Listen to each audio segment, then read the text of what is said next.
오늘 읽었던 본문의 말씀 누가복음 10장 25절서부터 37절의 이 말씀을 통하여 선한 사마리아인의 비유라고 하는 제목으로 함께 말씀을 나눕시다. 제목에도 나와 있지만 이 본문은 우리가 잘 아는 본문이에요. 선한 사마리아인의 비유라고 많이 알려져 있다는 거죠. 물론 여기에 등장하는 사마리아 사람이 선한 사마리아인이라고 쓰여 있지는 않아요. 그저 사마리아인인데 그가 베푼 선함 때문에 우리가 일명 이 본문, 이 비유를 선한 사마리아인의 비유라고 말씀한다는 거죠. 한 율법사가 있었습니다. 그가 일어나 예수님께 묻습니다. 일어나 예수님께 묻는다라고 하는 이 말씀을 통해서 아마 예수님께서 많은 사람들 앞에서 말씀을 가르쳤던 것 같아요. 그 말씀을 듣는 사람들 중에 율법사가 있었던 것 같습니다. 그가 일어나 예수님께 묻는다라고 하는 것이죠. 물음의 내용이 뭐냐? 선생님, 내가 무엇을 하여야 영생을 얻으리까? 라고 물어요. 그때 예수님이 직접적인 답변을 하지 않으십니다. 너는 이렇게 해야 영생을 얻어 라고 말씀하지 않으시고요. 오히려 되물으십니다. 율법에 무엇이라고 기록되어 있느냐? 너는 어떻게 읽느냐라고 되물으십니다. 그러자 율법교사가 신명기 6장 5절과 레위기 19장 18절의 말씀을 인용하여서 주님께 대답합니다. 내 마음을 다하며 목숨을 다하며 힘을 다하며 뜻을 다하여 주 너희 하나님을 사랑하고 또한 내 이웃을 내 자신같이 사랑하라 하였나이다. 그 대답을 들은 예수님이 내 대답이 옳도다. 그래, 그게 맞아. 이 얘기죠? 그리고 그것을 행하라. 그러면 살리라. 라고 말씀하십니다. 여기서 끝났으면 좋은데 이 율법사가 자신을 옳게 보이려고 이렇게 묻습니다. 그러면 내 이웃이 누구입니까? 라고 예수님께 되묻는다라는 거죠.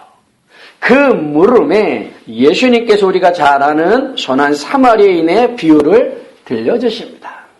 어떤 사람이 있는데 예루살렘에서 여리고로 내려가다가 그만 강도들을 만나게 되어서 모든 것을 빼앗기고 죽도록 맞아서 거반 죽게 된 상태로 버려졌다는 거죠. 그렇게 방치되어져 있으면 이 사람은 얼마 가지 않아서 죽을 수밖에 없다는 겁니다. 자기 힘으로는 아무것도 할 수 없는 상태에 버려져 있다는 거죠. 그때 마침 누가 지나가느냐? 제사장이 지나가요. 그때 마침 누가 지나가느냐? 레위인이 지나갑니다. 그런데 제사장이나 레위인은 강도를 만나서 거반 죽게 된 이 사람을 보고 피하여서 지나가 버린다는 거예요. 그냥 지나가 버려요. 그런데 그때 여행하던 사마리아 사람이 있었습니다. 그도 누구를 보게 되었느냐? 강도 만난 사람. 그래서 거반 죽게 된 그 사람을 보게 되어졌다는 거죠.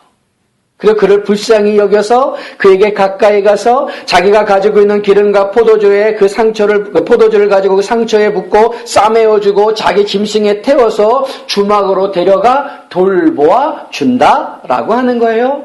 그리고 그가 이튿날 떠납니다. 이튿날이라고 성경에 나와 있지만 이른 아침이라는 거예요. 이른 아침에 떠나요. 이른 아침에 떠나는 이유가 뭐겠습니까? 아마 그는 바쁜 일들이 있었겠죠. 그럼에도 불구하고 이 강도 만난 사람을 도와주었다라고 하는 거예요. 그가 이튿날 주막을 떠나면서 주인에게 데나리온 2를 주면서 강도 만난 사람을 잘 돌봐주라고 부탁합니다. 비용이 더 들면 내가 돌아와서 그 비용도 갚아주겠다라고 말한다라는 거죠. 이게 비유의 내용이에요. 이 비유를 마치고 예수님은 그 율법사에게 다시 묻습니다. 내 생각에는 이 세 사람 중에 누가 강도 만난 자의 이웃이 되겠느냐? 이르되 자비를 베푼 자니이다. 예수께서 이르시되 가서 너도 이와 같이 하라 하시니라. 그래서 우리는 본문에 등장하는 이 사마리아인을 뭐라고 불러요? 선한 사마리아인이라고 부른다라는 거예요. 선한 사마리아 사람이라고 부른다는 거예요. 그래서 그 기독교 계통의 사람들이 무언가 선한 단체를 만들고 무언가 선한 일들을 하려고 할 때 많이 붙는 이름 중에 하나가 바로 선한 사마리아라고 하는 이 이름이 붙는 거예요. 그래서 선한 사마리아 무슨 협회 뭐 선한 사마리아 뭐 해가지고 가난하고 힘들고 어려운 사람들을 도와준다라고 하는 것이죠. 왜 그렇게 합니까? 오늘 본문이 그걸 보여주고 있기 때문에요. 또 우리가 이 본문을 보면서 어떤 생각을 합니까? 아, 그래, 나도 이 사마리아 사람처럼 가난하고 힘들고 어려운 이웃을 도와주어야지라고 다짐합니다. 결심합니다. 그리고 또 성경에 뭐라 그래요? 율법교사는 내 이웃이 누구입니까? 라고 물어봤는데 주님의 마지막 대답은 뭡니까? 강도 만난 자의 이웃이 누구냐라고 말씀해 주시면서 이웃의 개념을 바꿔주신다라는 거죠. 나 중심에서 나의 도움이 필요한 자의 중심으로 이웃의 개념을 바꿔주신다라는 거예요. 그래서 우리가 이 사마리아 사람처럼 착한 일 하자, 선한 일 하자, 아름다운 일들을 하자, 누구든 우리의 도움이 필요하면 도와주자 라고 생각하는 거예요. 맞아요. 예수님이 그렇게 말씀하셨으니까, 본문이 그렇게 보여주고 있으니까. 그런데 이 본문의 말씀이, 이 비유의 말씀이 너도 사마리아 사람처럼 선한 일을 해라, 착한 일을 해라, 옳은 일을 하라 라고 하는 권면의 말씀일까? 라고 하는 거예요. 표면적으로, 문자적으로 보여지는 말씀의 내용들은 그렇게 이해할 수 있습니다. 너도 사마리아 사람처럼 어려운 이웃을 그냥 보고 지나치지 말고 가까이 가서 돌보아줘라. 내가 가지고 있는 것으로 도와주라. 그렇게 권면하시는 말씀이 있느냐라고 하는 거예요. 왜 구물음을 생각해야 하냐면, 잘 보십시오. 율법 교사가 예수님께 질문한 내용이 뭐냐라고 하는 거예요. 질문한 내용을 한번 보십시오. 뭐라고 물어봅니까? 25절. 율법 교사가 일어나 예수를 시험하여 이르되 선생님, 내가 무엇을 하여야 영생을 얻으리까? 질문의 핵심이 무엇입니까? 이 율법교사가 예수님께 질문하는 질문의 핵심이 뭐예요? 무엇의 문제입니까? 영생의 문제예요. 영생. 영생의 문제는 다른 말로 구원의 문제고 천국의 문제라고 하는 거죠. 이 율법사의 질문은 그 영생의 문제를 무엇과 결부시키고 있냐면 율법의 행함과 결부시키고 이해하고 있다라는 거예요. 그래서 예수님께 내가 무엇을 하여야 영생을 얻으리까? 라고 묻고 있다라고 하는 거죠. 내가 무엇을 하여야 천국 갈 수 있습니까? 내가 무엇을 하여야 구원받을 수 있습니까? 라고 하는 물음이에요. 그런데 이 율법교사는 자기가 자신이 이해하고 있는 그 영생의 문제를 율법과 연결시키고 있다는 거죠. 그래서 내가 뭐 해야 됩니까? 내가 뭘 해야 영생을 얻고, 내가 뭘 해야 구원받습니까? 이렇게 물어보는 거예요. 내가 어떤 율법을 잘 지켜야 영생을 얻습니까? 이 물음이에요. 그래서 예수님이 하시는 말씀이 뭡니까? 율법을 거론하는 거죠. 네가 아는 게 뭐냐? 네가 아는 게 뭐냐? 너는 뭐라고 그걸 보고 있느냐? 넌 뭐라고 그것을 읽었느냐? 율법이 뭐라고 하느냐? 말씀하시는 거죠. 그랬더니 이 율법교사가 자신있게 대답합니다. 마음을 다하고 목숨을 다하고 힘을 다하고 뜻을 다하여 하나님을 사랑하고 이웃을 내 자신같이 사랑하라 라고 했습니다. 그래? 그럼 그렇게 살아라. 그렇게 해라. 그러면 너는 살리라. 살 거야. 얘기하십니다. 영생을 얻을 거야. 이 얘기예요. 잘 생각을 해보십시오. 주님께서 살리라. 그래, 넌 그렇게 하면 영생을 얻을 거야. 라고 말씀하셨을 때 정말로 하나님 우리가 마음을 다하고 목숨을 다하고 힘을 다하여 하나님을 사랑하고 내 이웃을 정말로 내 자신같이 사랑하면 우리가 구원받아요? 근데 예수님은 그렇게 하면 살아. 그렇게 하면 구원이야. 이렇게 얘기하고 계시는 거예요. 왜? 생각을 해보십시오. 우리가 정말로 마음과 목숨과 힘과 뜻을 다하여 하나님을 사랑할 수 있어요?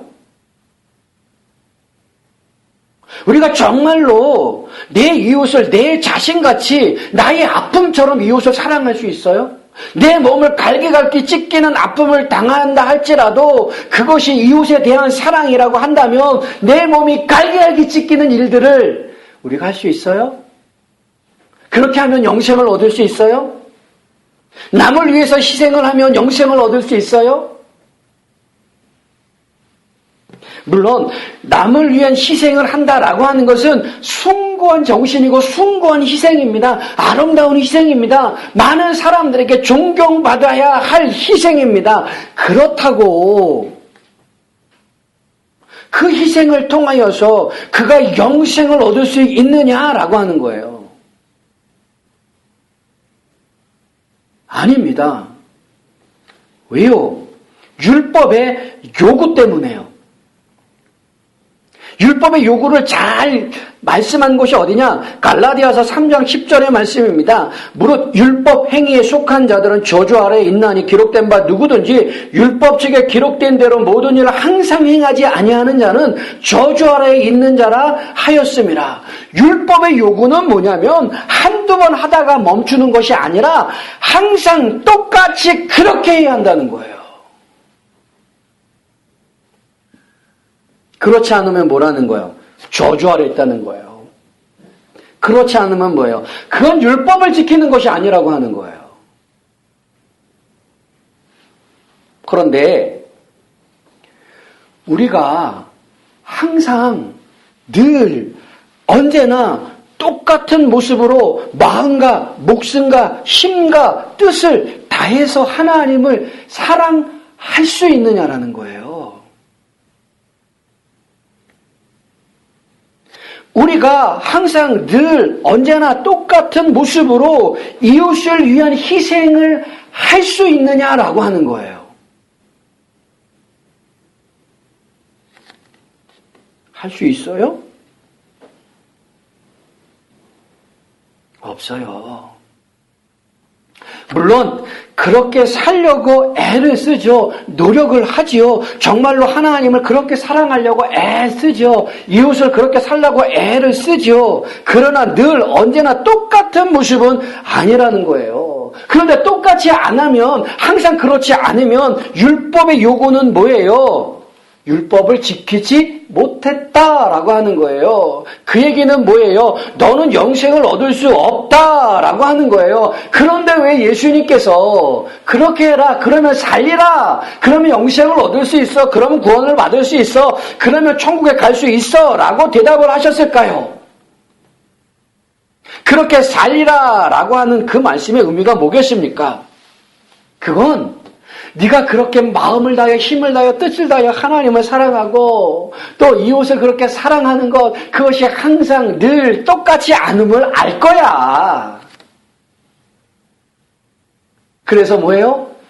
자신의 한계를 안다는 거죠. 아, 난 이렇게 살 수가 없구나. 그래서 뭐요? 하나님의 약속하신 그분, 하나님이 말씀하신 그분을 앙망하게 된다는 거죠. 그분을 바라보게 된다는 거죠. 그분을 기다리게 된다는 거죠. 거기에 삶이 있는 거예요. 거기에 영생이 있는 거예요. 그 대답이에요. 그 대답아. 정말로 율법을 잘 지키면 너는 살리라. 이 얘기가 아니라 너는 이 율법을 알고 있지만 이거를 그렇게 지킬 수 없어. 그래서 하나님이 약속한 분을 앙망하며 바라보며 기다릴 수밖에 없어. 그게 사는 거야. 그게 생명이고 그게 구원이고 그게 영생이야. 그 말씀해 주시는 거예요.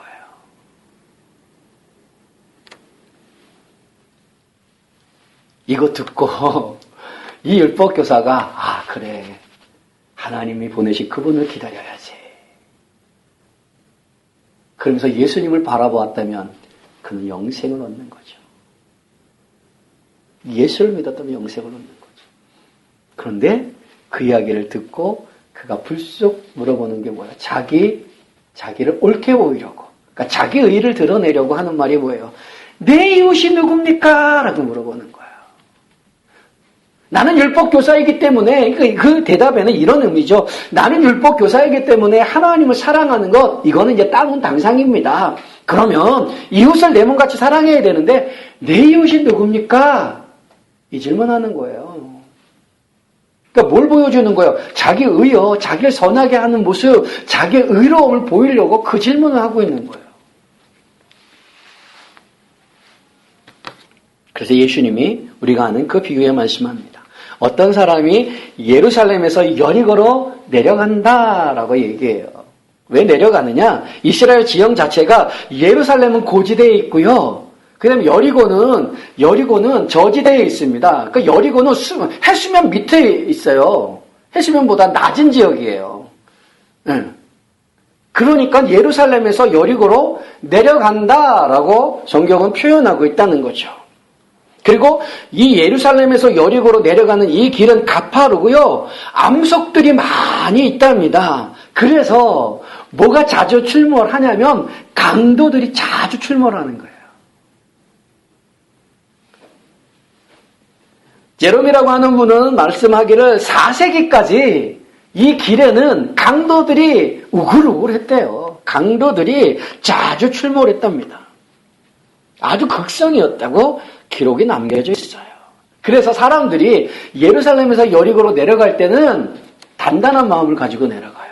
혼자 가지 않고요. 어떻게? 무리를 지어서 내려가요. 무리를 지어서 내려가거나 그 내려가는 그 길을 쉬지 않고 빨리 지나가요. 아니면 무언가를 탈 곳을 있으면 타고 간다면 뭐 마차를 타고 가거나 말을 타고 간다면은 멈추지 않고 그 탈 곳에서 내리지 않고 빨리 지나가려고 한다는 거예요. 왜요? 강도를 만날까 봐. 근데 어떤 사람이 예루살렘에서 여리고를 내려가다가 그만 강도를 만났어요. 다 뺏긴 거죠. 그래서 실컷 두들겨 맞았어요. 그래서 성경은 뭐라 그래? 거반 죽게 됐다라고 그래요. 30절에 보면 그 옷을 벗기고 때려 거의 죽은 것을 버리고 갔더라. 거반 죽게 되었다. 거의 죽게 되었다라고 하는 건 뭐예요? 아무것도 할 수 없는 상태예요. 그냥 이대로 놔두면 이 사람은 죽는 거예요. 죽을 수밖에 없어요. 근데 그때 마침 제사장과 레위인이 지나갑니다. 제사장과 레위인이 왜 지나가느냐? 이 여리고는 참 오래된 성읍입니다. 오래된 성읍이에요. 이건 고고학적으로도 발견되어졌어요. 참 오래된 성읍 중에 하나가 여리고성이에요. 그런데 이 여리고성이요, 누가 많이 모여서 살았냐면은 제사장들과 레위인들이 참 많이 모여서 살았답니다. 근데 예루살렘에서 지금 여리고로 내려가는데 누가 지금 비유 가운데 등장해요? 제사장과 레위인. 아마 이 제사장과 레위인은 뭐겠어요? 예루살렘 성전에서 제사장의 직분, 레위인의 직분을 마치고 자기 집엔 여리고로 내려가는 길이었겠죠. 돌아가는 길이었겠죠. 가다가 누굴 만나요? 강도를 만나서 거반 죽게 된 사람을 보게 되어집니다. 제사장과 레위인이라고 한다면 유대 사회에 있어서 존경받는 사람들입니다. 왜?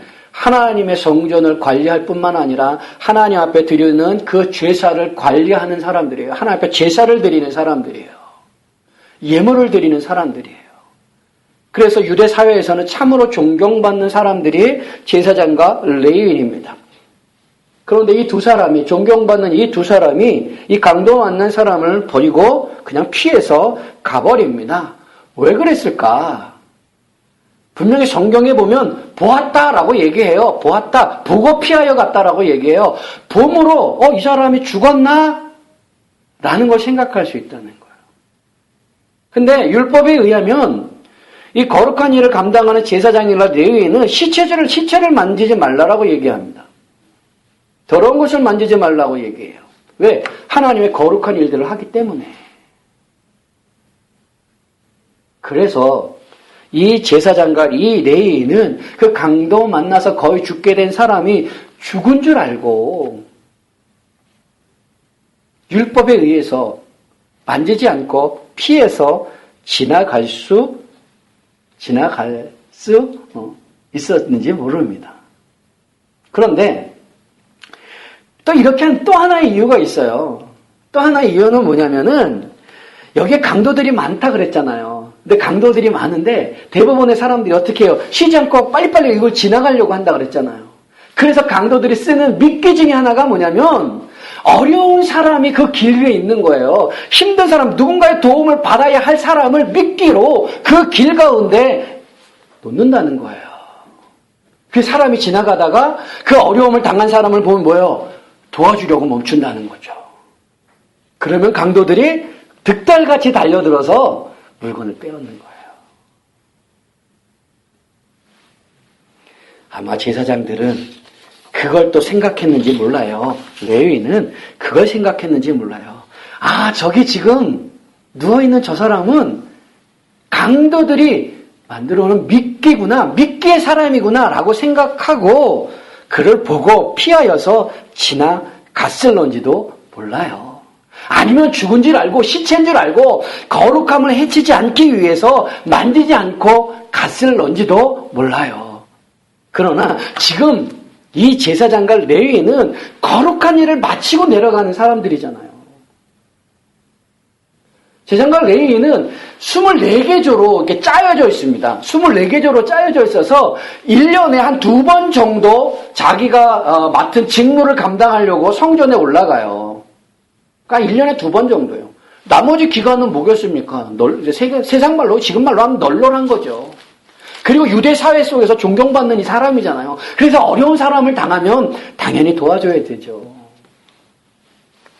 그런데 그들은 어떻게 했어요? 그냥 지나갔다는 거예요.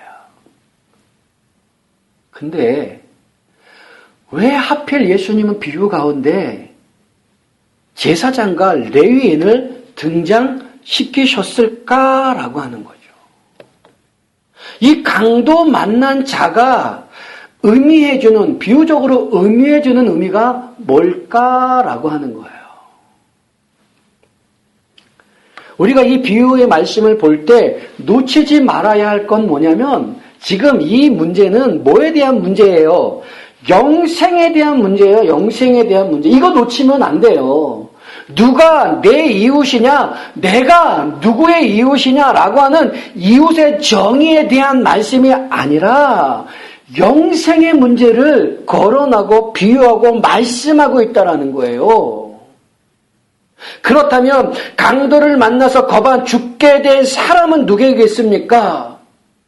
아무것도 할 수 없는 사람이에요. 그 사람은 뭐예요? 자기 힘으로 자기 능력으로 영생을 취할 수 없는 죄인을 의미해 준다는 거죠. 그게 누구예요?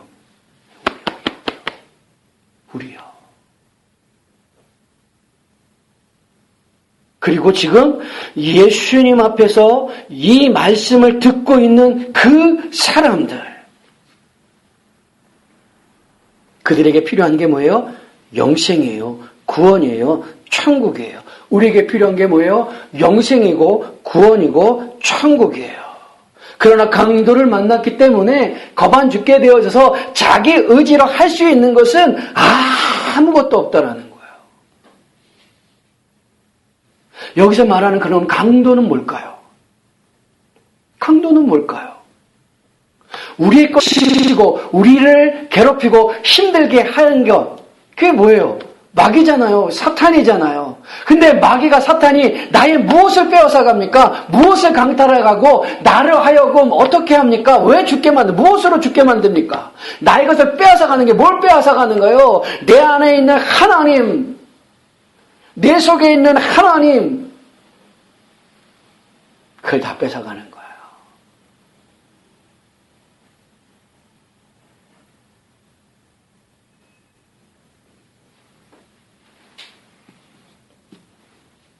그래서 모르게 만드는 거죠.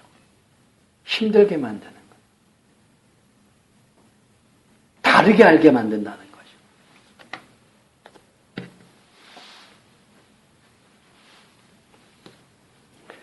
이렇게 강도를 만나서 거반 죽게 된 사람들에게 처음에 만난 사람이 누구예요?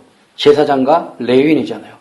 제사장과 레위인이 왜 그 비유에 등장했을까요? 제사장과 레위인이 상징해주는 그 비유의 상징은 무엇을 얘기할까요? 제사장과 레위인은 뭐 하는 사람들이에요? 제사를 드리는 사람들이에요. 그러니까 거반 죽게 된 이 사람에게 율법적인 제사는 도움이 되지 못한다라고 하는 것을 제사장과 레위인을 통하여서 보여주고 있다라고 하는 거예요.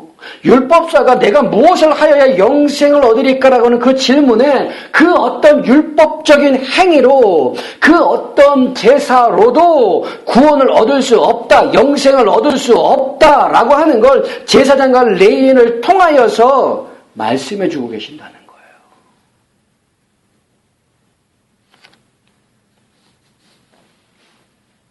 거기에 누가 등장해요? 사마리아 사람. 이 사마리아 사람이 강도 만난 사람, 그를 보고 긍휼히 여겨서 가까이 가서 자신이 가지고 있는 기름과 포도주를 가지고 그 상추에 붓고 싸매고 자기 짐승에 태워서 주막으로 데려가 뭐예요? 돌보아준다라고 하는 거죠. 그 사마리아 사람이 누구겠어요? 죽게 된 자를 다시 살리는 그분이 누구겠어요? 예수예요, 예수. 그런데 왜 하필 사마리아 사람으로 등장시키셨을까? 왜 사마리아 사람으로 등장시키셨을까? 사마리아 사람들은 유대인들에게 배척을 받는 사람들입니다. 유대인들이 상종하려고 하지 않는 사람들이에요. 왜요? 역사적으로 이 사마리아 사람들은 북이스라엘에 속한 사람들입니다. 그런데 북이스라엘이 아수르라고 하는 나라에 멸망을 합니다. 세계사 속에는 아시리아라고 등장하는데 그 나라에 멸망을 합니다. 그런데 그 아수르가 쓴 정책이 사마리아에 있는 사람들을 잡아다가 다른 곳으로 포로로 잡아가고요. 다른 곳에 있는 사람들을 이주시켜서 사마리아에서 살게 만듭니다. 그래서 사마리아에는 그 지역은 무엇이 생기냐면은 시간이 지나면 지날수록 혼혈이 생기는 거예요. 그러니까 정통 유대인들이 없다는 거죠. 그래서 예수님 시대에 유대인들은 사마리아 사람들을 쉽게 얘기하면 개 취급해요. 배척해요. 당장 굶어 죽는다 할지라도 유대인들은 뭐 하냐면은 사마리아 사람한테는 손 안 내밀어요. 사마리아 사람한테는 장사를 안 해요. 물건을 안 팔아요. 그 정도로 사마리아 사람을 싫어하고 배척해요. 그런데 예수님이 보여주는 모습이 뭐예요? 많은 사람들이 예수님을 오해하며 따져요. 그래서 호산나 호산나 다윗의 자손이요 라고 하면서 종려나무 가지를 가지고 예수님을 따르기도 했던 많은 사람들의 모습이 있습니다. 그러나 결국에는 뭐예요? 예수님을 배척하는 거죠. 버리는 거죠. 그는 마땅히 십자가에 달려 죽어야 한다 라고 소리쳐요.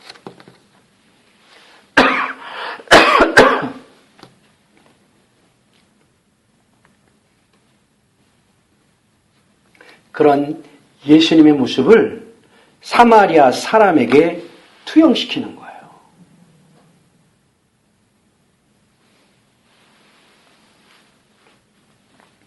그렇게 배척받은 사마리아 사람, 그렇게 배척받은 예수님. 그런데 그런 예수님 때문에 뭐예요? 죄의 문제가 해결되어지고 영생의 문제가 해결되어진다 라고 하는 거죠. 그래서 예수님이 비유 마지막 가운데 율법사에게 무엇이라고 묻습니까? 누가 강도 만난 자의 이웃이 되겠느냐라고 묻습니다.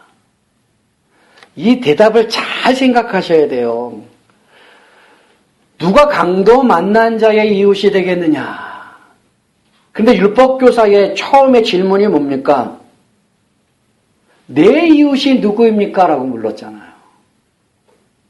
요거를 이 두 대답을, 이 두 물음을 가만히 연결을 해봐서 생각을 해보십시오.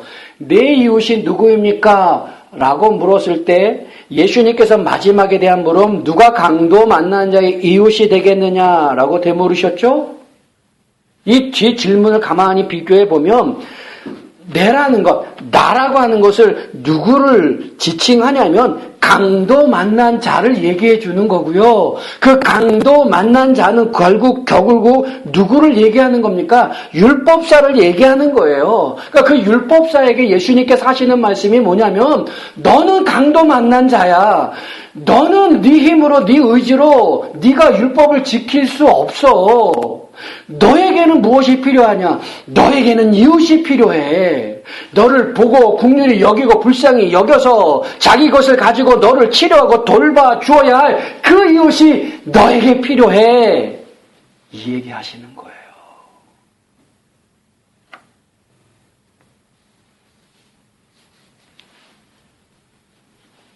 그 이웃이 누구예요? 예수님이에요, 예수님. 예수님.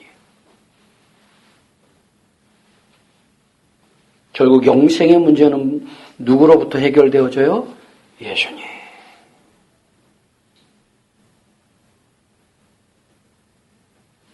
그래서 마지막에 주님이 이렇게 얘기하죠. 너도 이와 같이 하라. 뭘 하라는 얘기예요? 이와 같이 하라는 거. 강도를 만나 거반 죽게 된 그 많은 사람들에게 필요한 이웃을 알게 하라는 거예요. 그게 뭐예요? 예수야, 예수.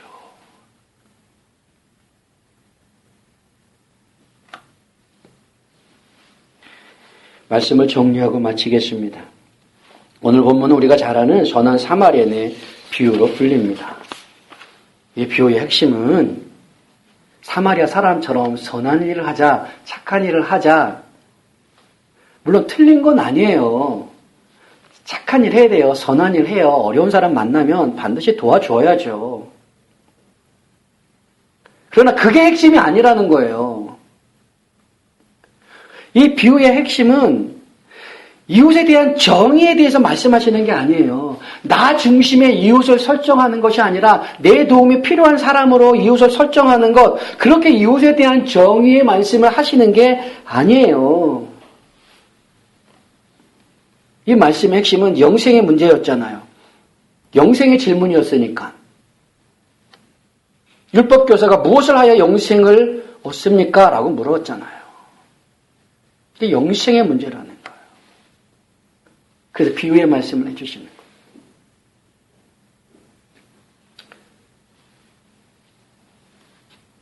누가 강도 만난 자의 이웃이 되겠느냐라는 그 물으심. 율법사가 내 이웃은 누구입니까? 라고 물었을 때 누가 강도 만난 자의 이웃이 되느냐라는 그 물으심으로 내가 곧 강도 만난 자고 강도 만난 자가 곧 율법사고 그 율법사 너에게 이웃이 필요해. 그 이웃이 누구예요? 예수님. 강도 만난 자에게 사마리아 사람이 필요하듯이 율법사에게 예수님이 필요하고요. 죄와 허물로 죽은 우리에게 필요한 분이 누구예요? 예수 그리스도. 그분만이 우리의 영생이고 그분만이 우리의 구원이고 그분만이 우리의 천국이에요.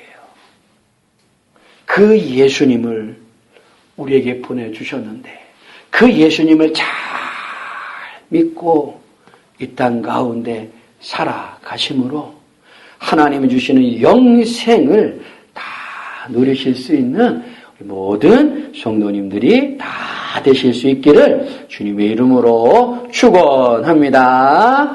아멘. 기도하겠습니다.